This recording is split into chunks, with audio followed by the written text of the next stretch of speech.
At ayon po sa rules of impeachment ng Senado, pag mayroong na-file sa Senado na impeachment complaint, the Senate shall start the proceedings forthwith.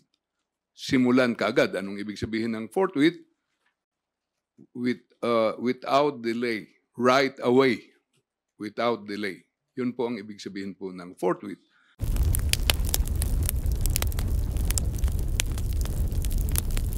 Tungkol sa sinabi ni Congressman Rudes Gutierrez kanina, we filed a motion for entry with motion to issue summons sa Senado.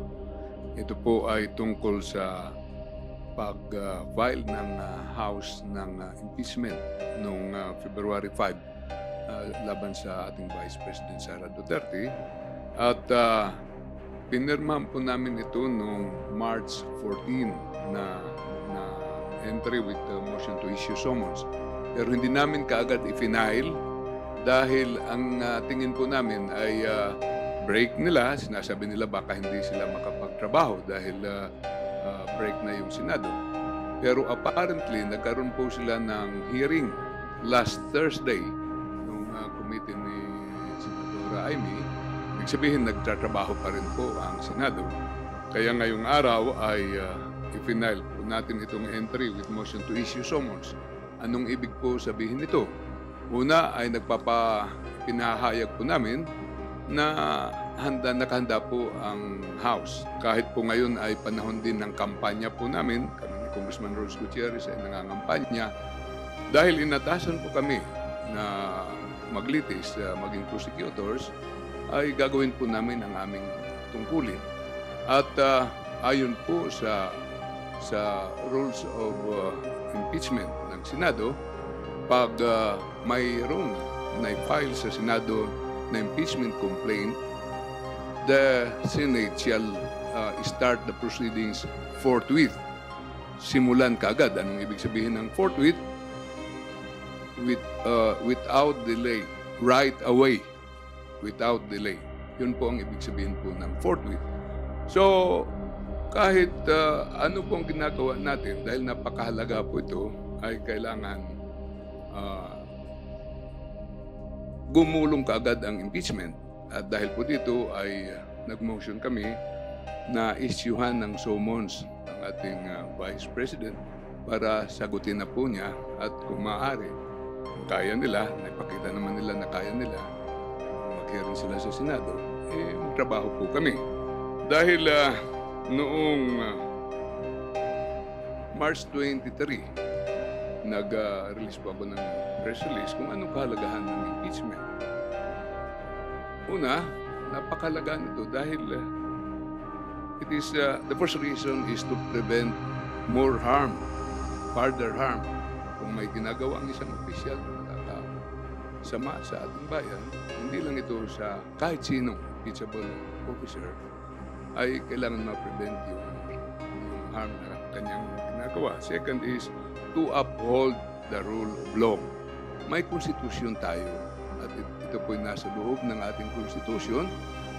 Provide po ito na pag sinabi ng congressman na 1/3 of all the members ay didiretso na sa Senado. 1/3 of all the members didiretso na sa Senado. Why? Kasi representative ng taong bayan yung mga representative sa Kongreso. Pag sinabing 215 na members of Congress, that is 2/3 of all the members of the House. So mas malaking obligasyon po yan. Kailangan nananaig sa atin ang rule of law. Ang ating konstitusyon ang pinakamataas na batas po sa atin. The third reason is to maintain public trust. Para palaging nagtitiwala ang taong bayan sa mga nanunungkulan. Dahil pag na-erode ang public trust, walang gobernong makakatayo. Ang pang-apat is to preserve institutional integrity. Kaya pag ganitong mga proseso, hindi po pwede na may delay, mga delaying tactics dahil napaka mataas po ito na gagawin natin dahil ito po ay ang nililitis sa impeachment ay ang pinakamatataos na opisyal natin. Ang panglima is to set a precedent to deter future misconduct of high public officials. Para kung may hindi tamang ginagawa, ay sana hindi na mangyari. Kaya napaka-importante po ang prosesong ito at dahil sa entry with motion to issue summons ay sasagutin na ang ating Vice President in a period of 10 days from receipt in accordance with the rules, impeachment rules of the Senate na hindi pa naman nila binabago hanggang ngayon. Maraming salamat po. Thank you, sirs. We'd like also to acknowledge the presence of House Deputy Majority Leader Paulo Ortega Dapip and House Assistant Majority Leader Jacob Hunap Zambales who were present earlier. Sir, thank you for dropping by. Let's now call on Tina Panganiban Perez for today's first question. Good afternoon po, sirs.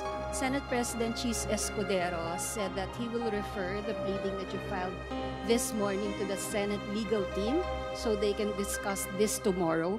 Why is there a need to do such, sir? Alam niyo, lahat po kami ay sumusunod, lahat po tayo dapat sumunod sa Constitution. Kung sinasabi ng Constitution that the proceeding shall start forthwith, kailangan sumunod kami.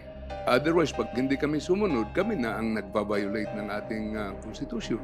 So, kahit anong ginagawa po namin, dahil napakahalaga ng prosesong ito, ay kailangan sumunod po kami sa ating pinaka-fundamental law.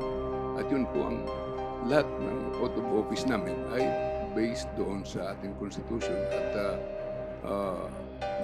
gagampanan namin ng walang anumang pasubali o hangaring umiwas ang aming mga sinumpaang katungkulan.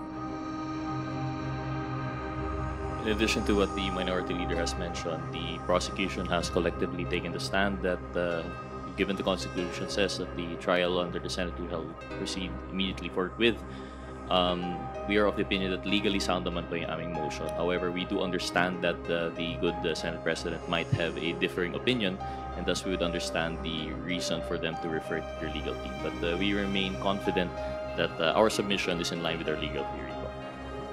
Sirs, is the Senate violating the Constitution for every day that it does not start trial?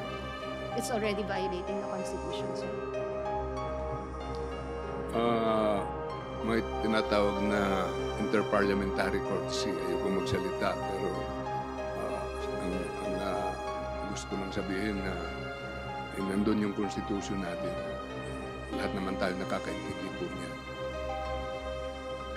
Sir, habang hindi pa po convened yung Senate Impeachment Court, pwede pong mag-file ng ganitong pleadings? Alam niyo po, kahit break po ang kami, alam niyo, hindi na lang itong ganitong hearings ang nadaanan natin. Mula ng 11th Congress ay marami na akong nakita. Kahit nung panahon ng mga break, obligado, because impeachment is separate from the regular hearings of the House. Kaya kahit break, pwede mag-constitute dahil napaka-importante po nito sa ating konstitusyon.